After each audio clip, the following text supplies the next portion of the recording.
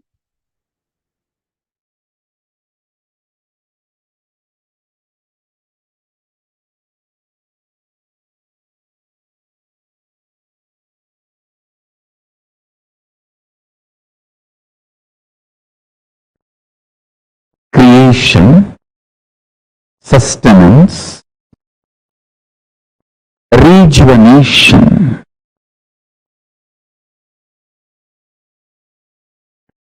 putting in delusion or pulling out of delusion, and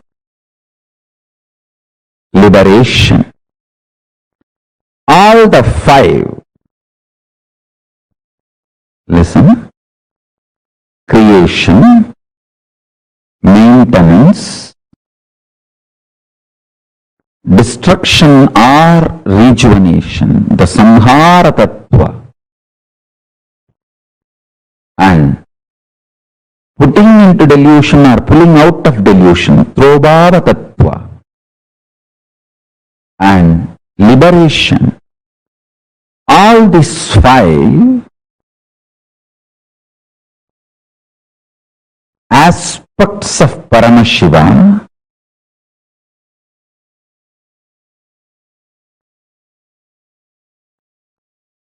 is centered on destruction or rejuvenation, Samhara Tattva. Listen.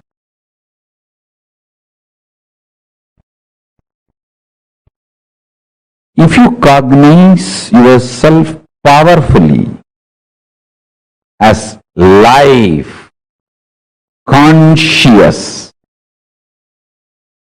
climax of your life will be rejuvenation. End of your body, you will be rejuvenated. You will not be dead. You will enter into Jiva Samadhi. you will enter into mukti, Jivan Mukti. Listen, if you cognize yourself as body, just body, naturally, when you die, your end will be death. End of your body will be your death. If you cognize yourself as consciousness, end of your body will be mukti for you. Because you know your consciousness and you will be liberated from this body. You will radiate your Paramashiva Tattva. End of your body will be mukti, liberation, if you feel, if you decide to cognize your consciousness. End of your body will be death if you decide to cognize your body. Understand? Whether you are going to be destroyed or rejuvenated, that decision is dependent on your conscious decision to cognize yourself. For example, if you cognize you are a cancerous tumor, you need to be removed from your body. If you cognize your body, removal of the cancerous tumor will be liberation for you. If you cognize you are a cancerous tumor, when the surgery is done, you will feel you are killed. If you cognize you are a body, when the surgery is done and the cancerous tumor is removed, you will feel healthy. Which side you decide to associate yourself decides whether you are going to be killed or rejuvenated at the end of your life. Listen carefully.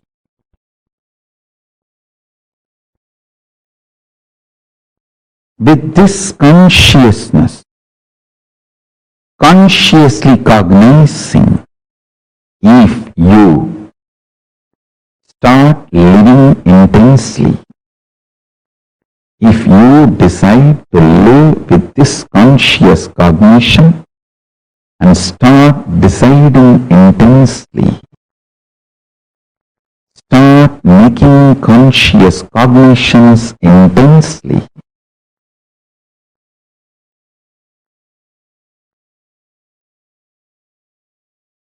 every principle you realize will become liberation. It will manifest as powers.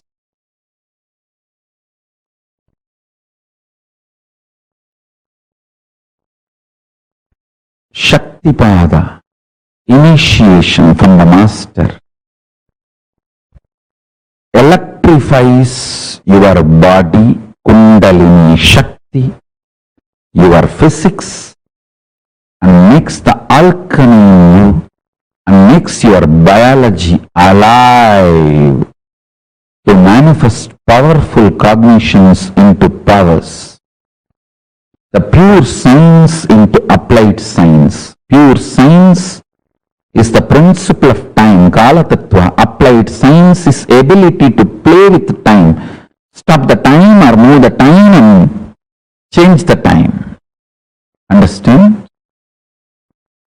Powerful cognitions, when they are cognized with initiation, they just become powers in you. I want all of you to internalize this one truth today. Then I will lead you step by step, step by step.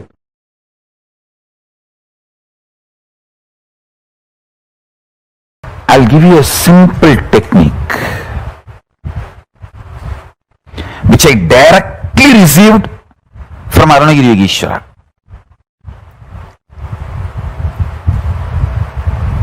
See, Arunagiri Yogeshwara is like literally my uncle, a very friendly, sweet uncle with whom you can tell everything. I'll tell all the gossip stories of Tiruvannamalai.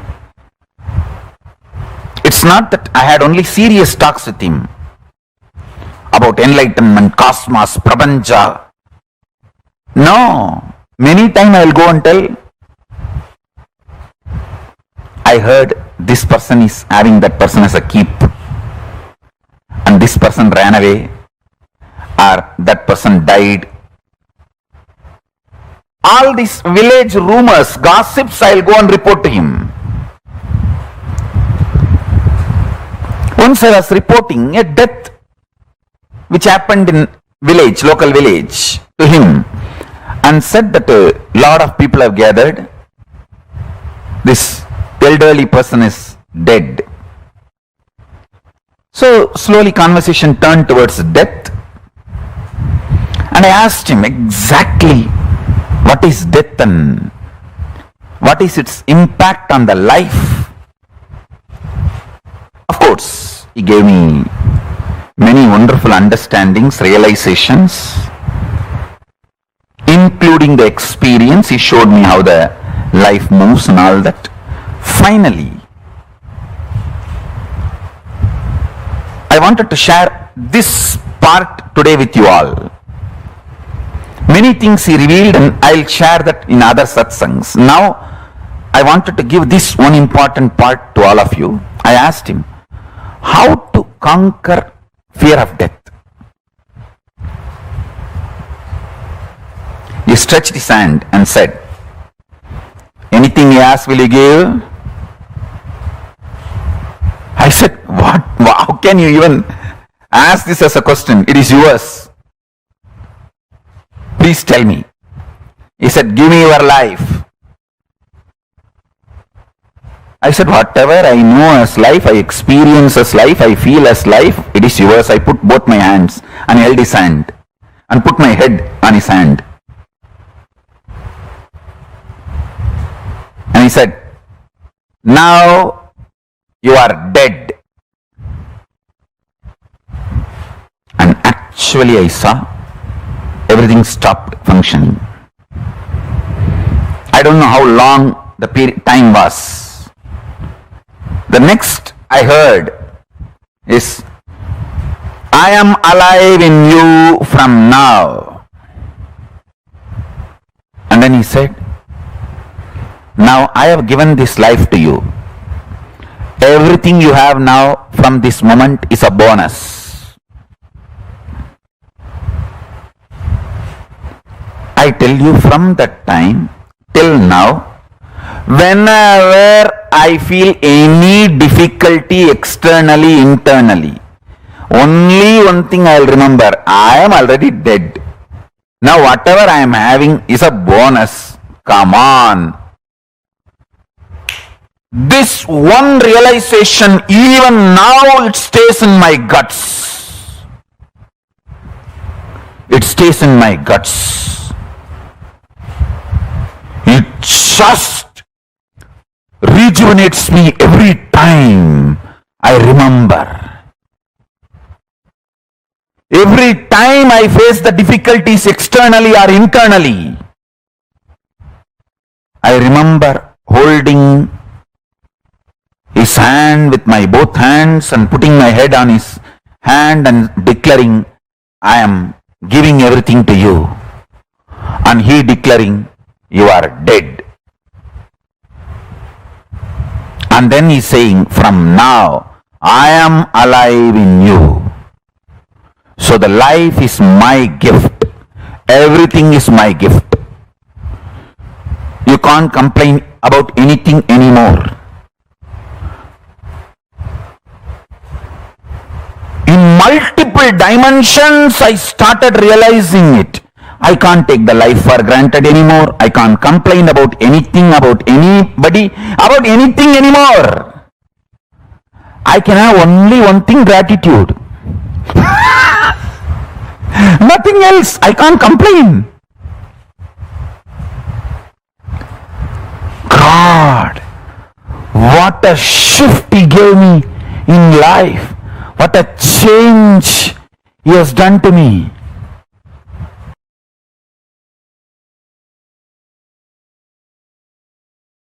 A girl will not even have courage to run and escape from a stray dog, but if the same girl is having her child with her, she will fight with the lion, tiger to save her child, because the responsibility is due to love. Love triggered responsibility is an ecstasy, joy, not load. When you know all your struggles, he is struggling, you will take responsibility supported by love. Intense love triggered responsibility is ecstasy. If you understand this example, you will understand what I am saying. A girl won't even have the courage to run and save herself from a stray dog, but she will have a guts to fight with the lion or tiger if she has her child need to be protected and defended, because it is love triggered responsibility.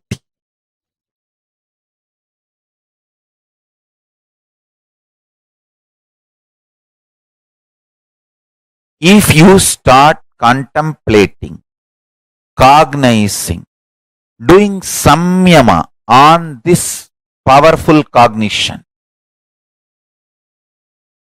have only Paramashiva as internal external dependency.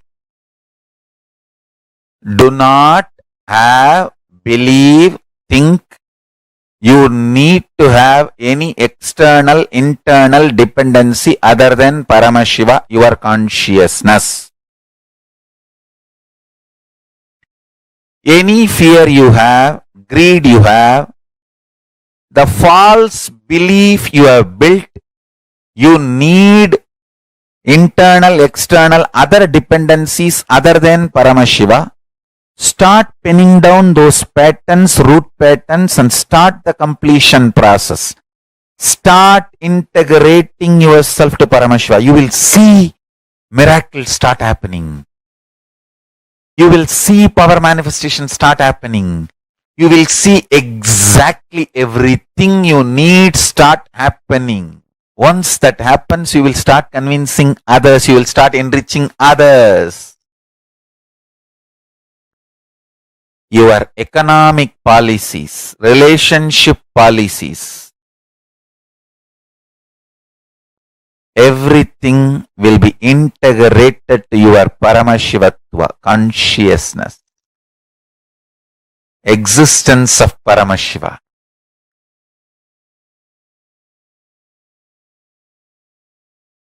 I am telling you, if you start doing dharana, pratyahara on this truth, hundreds and hundreds of truths will be revealed to you. Lot of delusions will start destroying, getting destroyed. Have matured conversation with yourself. Do this work. Do this as a homework. Then you will understand what I am saying. Then you will understand what I am saying.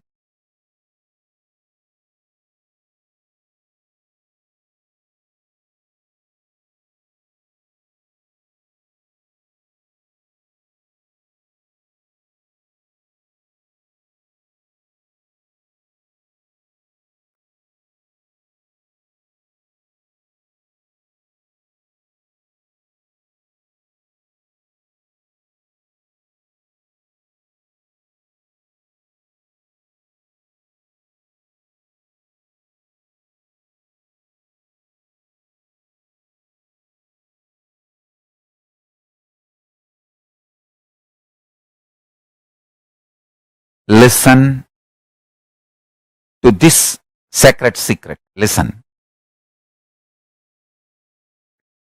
Initially, when you put this idea into you, You will have too much of resistance, anger, guilt, fear, too many things coming out. And powerlessness. No, this is not for me. First of all, this may not be true. Second, no, this is, even if it is true, not for me. No, this may be true for the people who don't have to work for their food and paying the bills. No, maybe it is true for the people who are sitting in Kailasa and enjoying the happy, free life. All kinds of thought currents will come inside. Sit, have a little patience, listen. Listen to yourself and start penning down precisely what all resistance, anger, fear, guilt, powerlessness, what all is getting blurted out, vomited by your immature mind. Listen, pen down. Do completion 2-3 times. Sit with mirror. Actually, I tell you, if you sit with mirror and chant Mahavagya and do completion, you will see me in the mirror. Then all your patterns are complete. Till you see me in the mirror, do completion with the mirror. Your form will disappear and my form will appear there. Till then, sit in front of mirror and do completion. Understand? This is the initiation I am giving to all of you. Sit in front of mirror. Pen down all these patterns and fears and everything. Intensely chant Mahavagya and see the mirror and start reliving this pattern. Start completing. You will see me appearing in the mirror and making you completely complete and making you manifest powerful cognitions and powers. Till I appear in the mirror, continue completion. And I tell you, I will really appear in the mirror and make you complete and make you manifest powers. When I say, I mean. Just sit in front of the mirror and declare simple integrity to me. Start chanting Mahavagya and remember this powerful cognition, today's cognition. Pen down all the incompletions, fears, anger, guilt, impossibility, patterns which tells you no, you need to be dependent internally, externally other than Paramashiva. Pen down all of that. Whatever patterns tells you, you need to be internally, externally dependent on something else other than Paramashiva. Pen down. Pen down. Sit in front of mirror and start completing all those patterns and incidents, root incidents, everything. Let all the incompletions melt down, be completely burnt away. You will see in your pure inner space and in the mirror me appearing.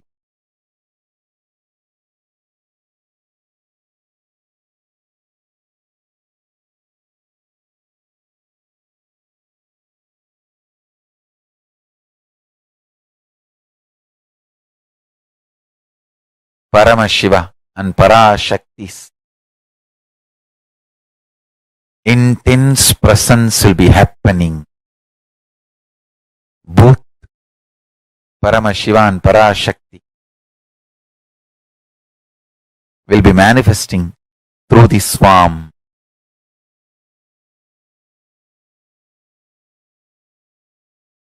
And blessing you, making you completely complete and making you manifest the powerful cognitions and the powers.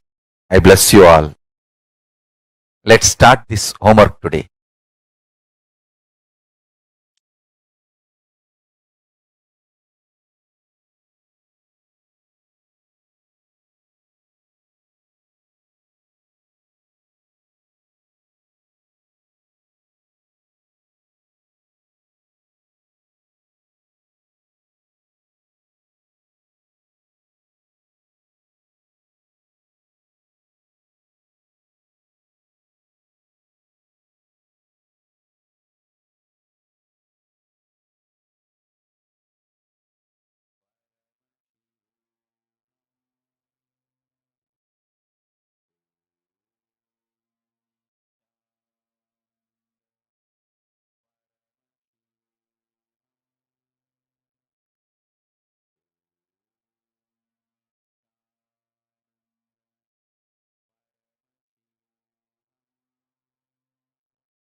Nithyanandam, what a beautiful, beautiful boon this was. Oh my God.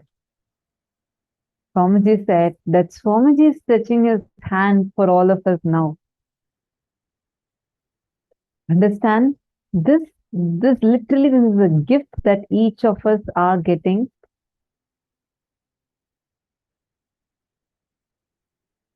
I request all the participants, take a moment now. I request all of you to post what exactly you want to declare.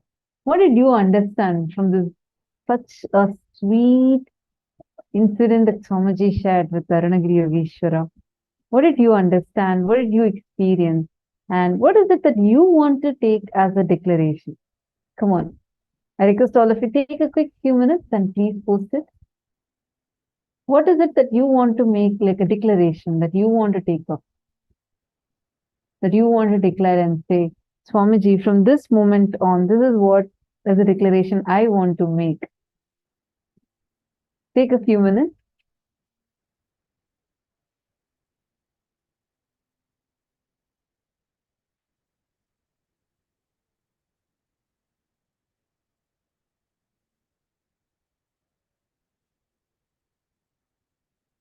All of you can make that as a declaration now.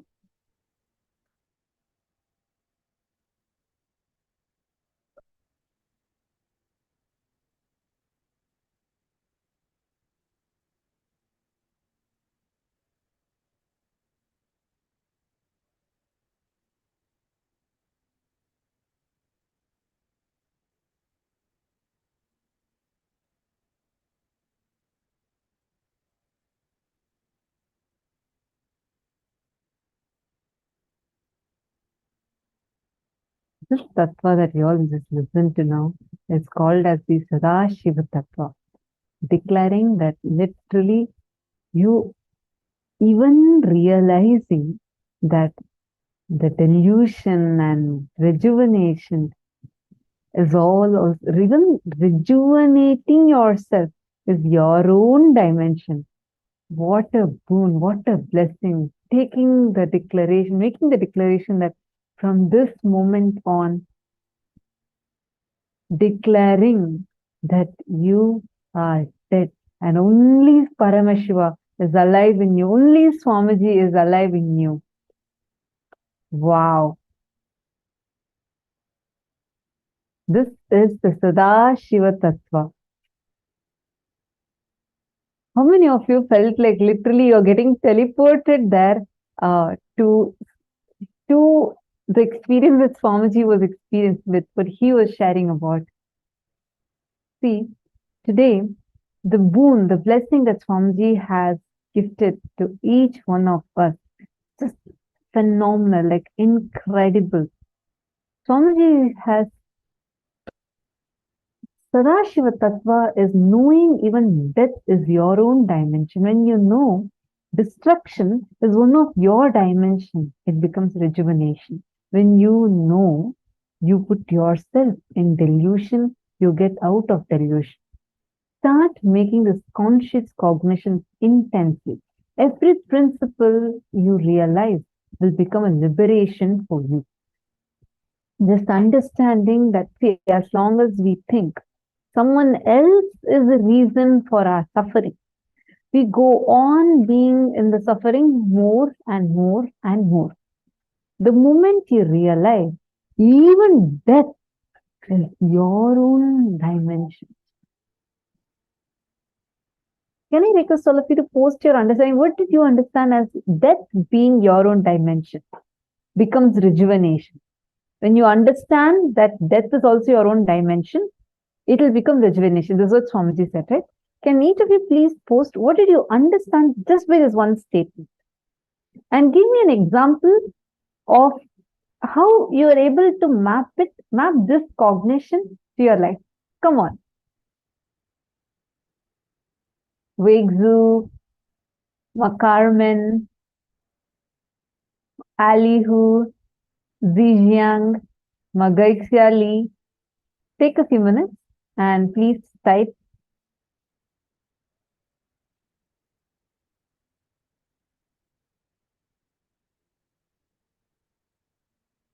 Ma Gokila Devi has posted, last 2 days I've been watching people who are sick and old. They're going to hospitals, consuming medicines, and they're not getting any better. I realize I only need Bhagwan as my insurance for better health, wealth, knowledge, security, and more. Understand, Ma Gokila, making this declaration that from this moment on, I am dead. The declaration Swamiji made to Arunagiri Yogeshwara, making that and taking Swamiji not just as their first priority, but is the only priority, will shift your inner space so powerfully. You will not have even the fear trying to cross in your inner space. I understand the powerful cognition you have posted. I just wanted to add to what you have posted. Just cognizing, so that is what when Swamiji says, right? Cognizing that death is your own dimension makes even death as rejuvenation. Come on, all of you, there's just so many of you, Ma Indra, Ma Bhilasha, Ma Yogamalar, Ma Susan. Can I request all of you to post? What did you understand by this one statement? When Swamiji said, cognizing that death is also your own dimension, makes death as rejuvenation. What did you understand with that? I'm just going to show you all the powerful cognition for a brief few minutes. Read this, cognize, contemplate it for a few minutes, and I request every one of you to post your understanding. Come on.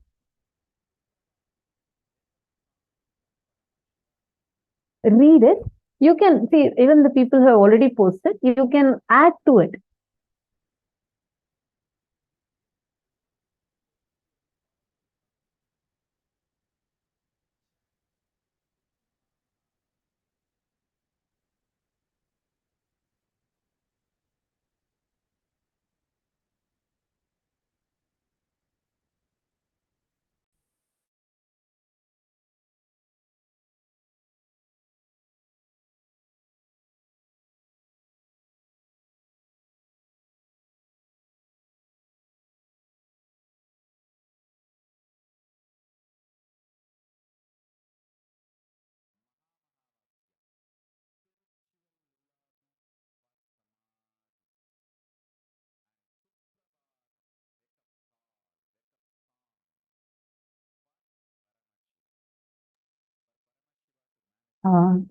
Ma Daniel Haran, I saw your message. You have posted saying that you need healing and you're extremely sick. Don't worry. Please make sure you take care of yourself with all the right things that are needed for you. And if you wish to have healing, our support desk team is right now going to be reaching out to you and supporting you with providing you with the spiritual healing service.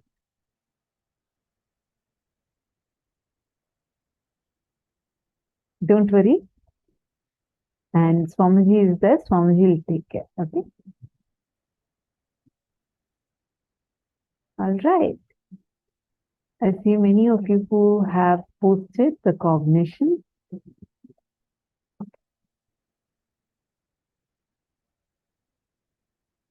When you believe yourself to be your consciousness, then you're rejuvenated. Then your body dies. If you believe you're the body, then you will experience death. Okay? I exist beyond death. Okay? My old, I rejuvenated and replaced with Paramaśiva. Okay?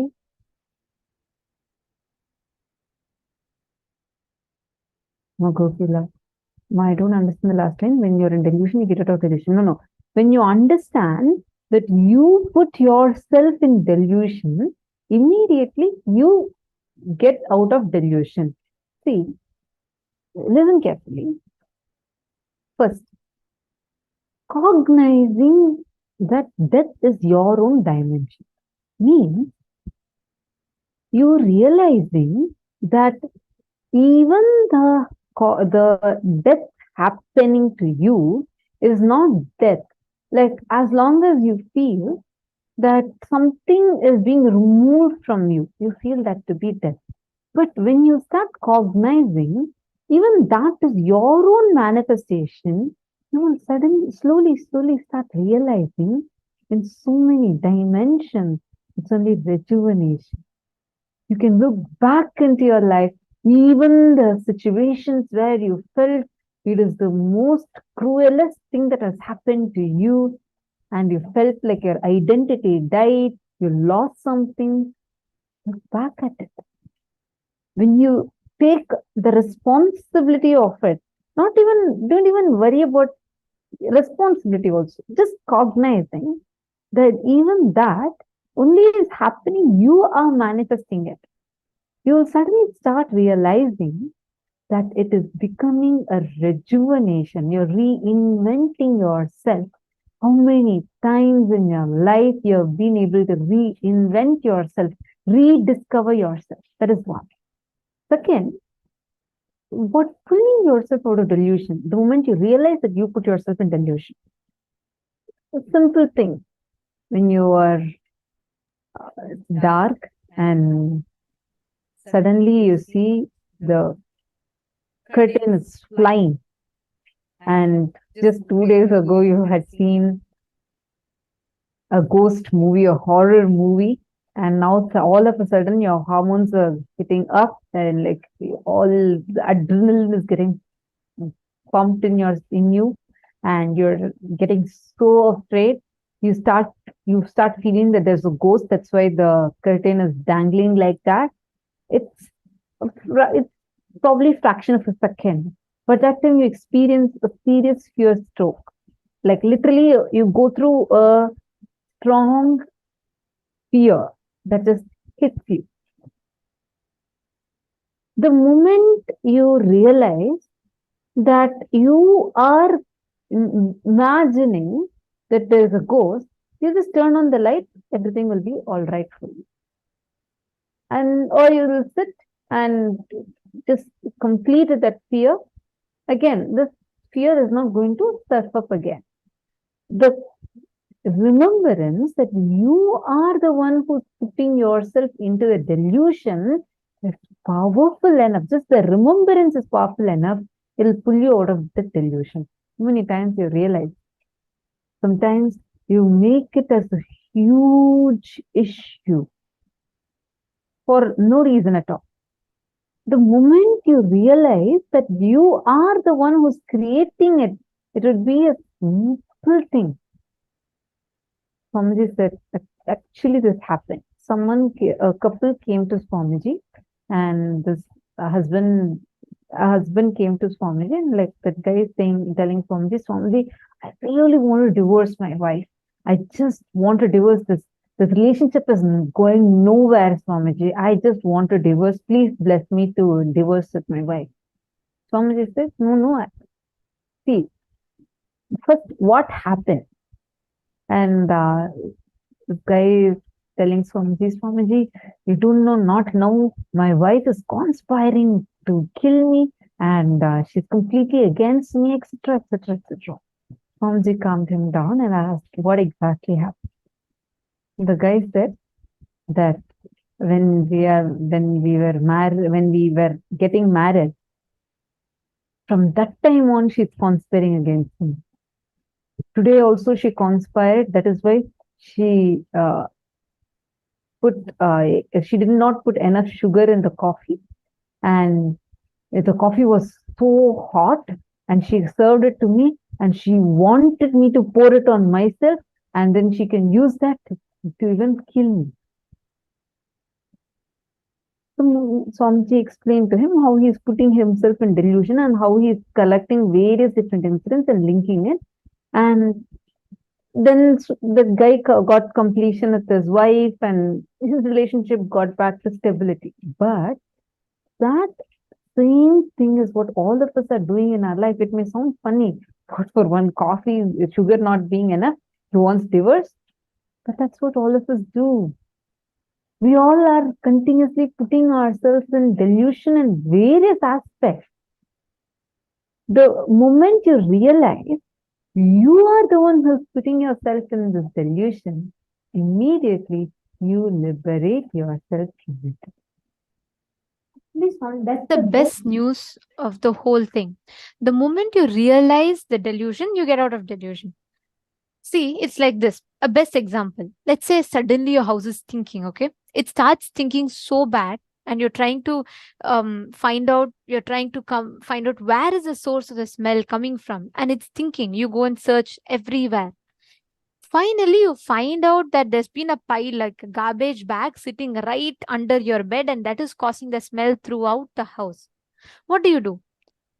After that, it's simple. Just take the garbage bag and chuck it out of the house. The process is difficult only as long as you don't know the source of smell. So, what you need to spend your time on is finding out the source of smell. That is a little difficult process, but the moment you find, it's just taking it and throwing it out. That's all.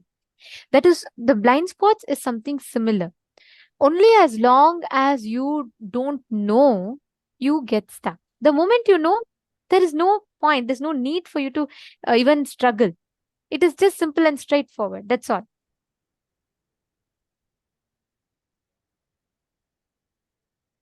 So the moment you understand, the moment you just cognize what is the blind spot you're stuck in, you will just realize, you will just be able to free yourself from this whole cycle that you're stuck with.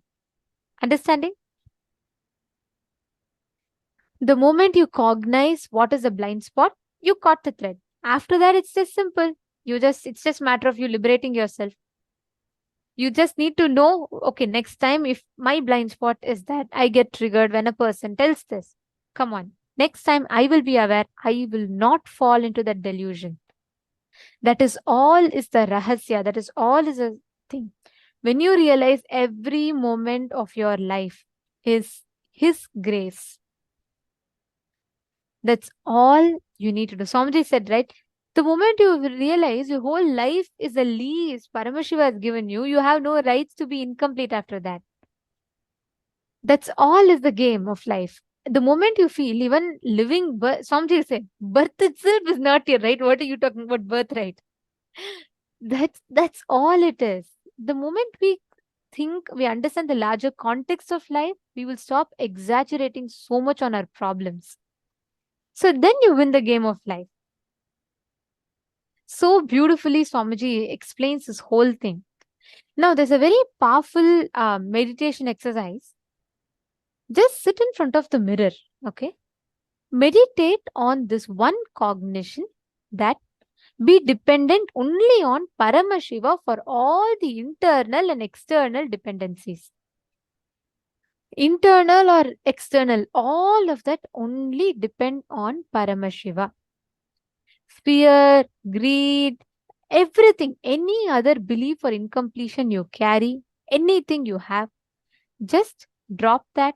Look at your life, just look at yourself and realign all your patterns to just aligning to Paramashiva.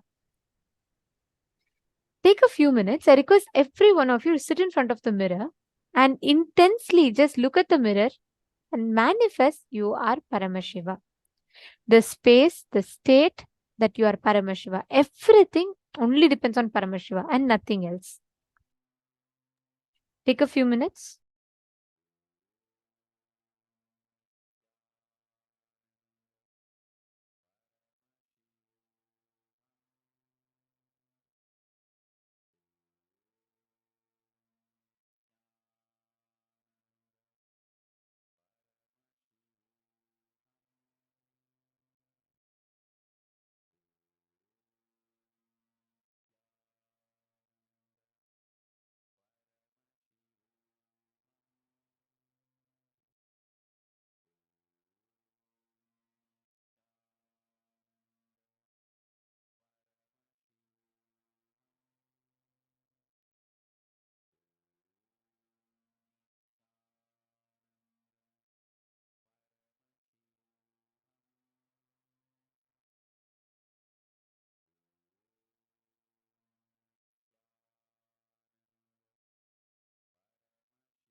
and connect.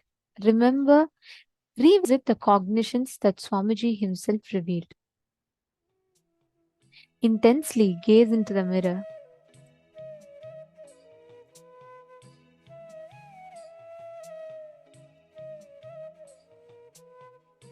Revisit with understanding that you are Paramashiva.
same space, as all of you connect, manifest the experience that you are Paramashiva, you are Sadashiva. This space that you experience, that experience is Paramashivatva. That experience is that ultimate manifestation of Paramashiva. That experience is the most powerful, auspicious Ananta Kalyana Gunas of Paramashiva. Now, as all of you are manifesting this space, just sit with that same space, exact same space. Take any object that you want. You can probably put a needle in the water and just declare. You will see the matter in front of you will listen to you. Just declare. In this space, just declare. Choose any object that you want. Place it in the matter, place it in the water, place it in the water, and just sit with that space and look intensely as Sadashiva, as Paramashiva. Just see how you will manifest this experience inside of you.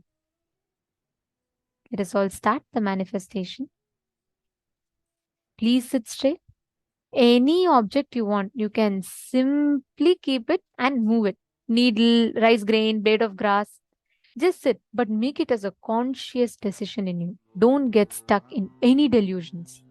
Understand, any cognition that convinces you can't is a delusion. Simple formula. So don't get caught in delusion.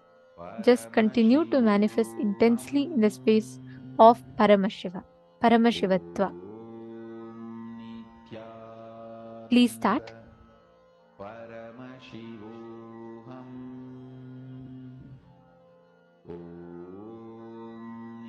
Nithyananda Paramashivoham Nithyananda Paramashivoham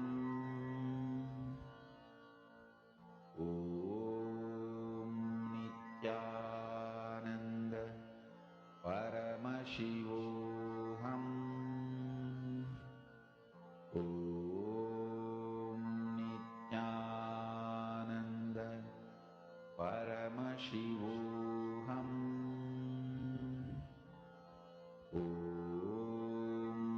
Nithyananda Paramashivoham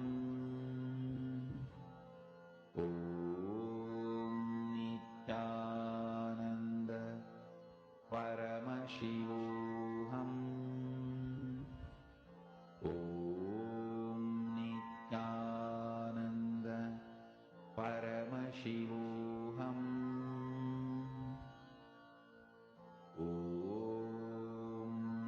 Nithyananda Paramashivoham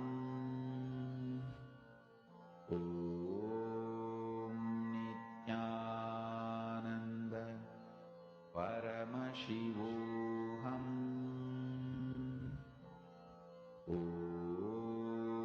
Nithyananda Paramashivoham Nithyananda Paramashivoham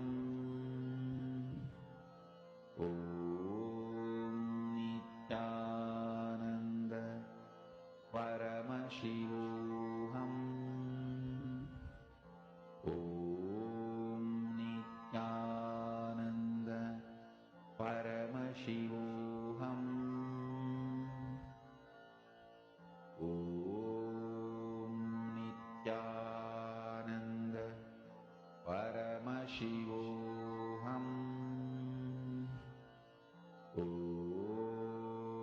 Nithyananda Paramashivoham Nithyananda Paramashivoham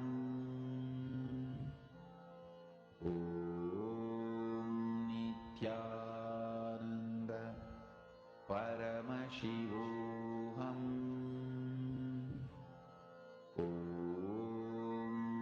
Nithyananda Paramashivoham Nithyananda Paramashivoham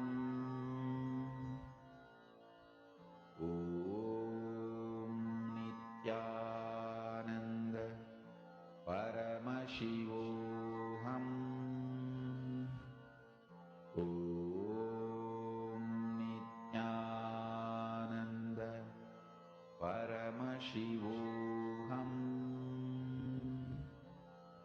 Om Nithyananda Paramashivoham.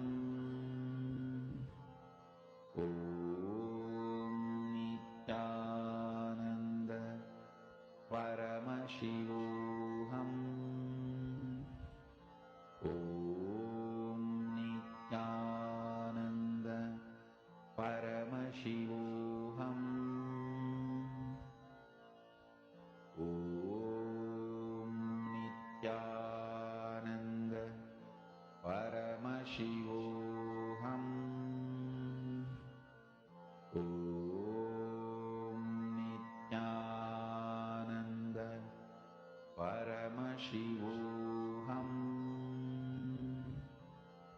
Om Nithyananda Paramashivoham.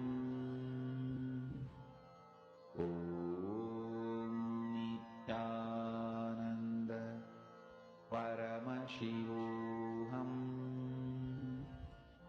Om Nithyananda Paramashivoham.